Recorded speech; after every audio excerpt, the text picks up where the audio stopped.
വായിച്ച പുസ്തകത്തിൻ്റെ പേര് കുഞ്ഞുണ്ണിയും വല്ലുണ്ണിയും. കുഞ്ഞുണ്ണി പാവമാണ്, വല്ലുണ്ണി മഹാവികൃതി. ഒരു ദിവസം അവർ പാടത്തേക്ക് കളിക്കാൻ പോയി.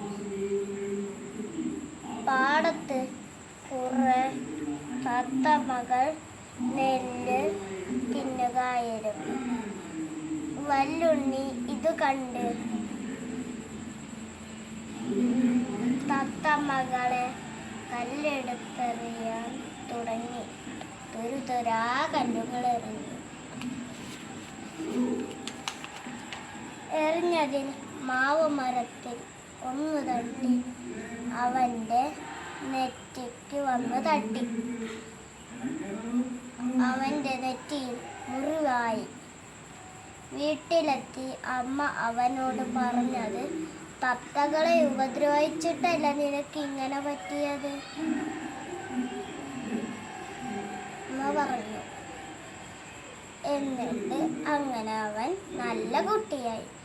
എനിക്ക് ഈ കഥ വളരെ ഇഷ്ടമായി.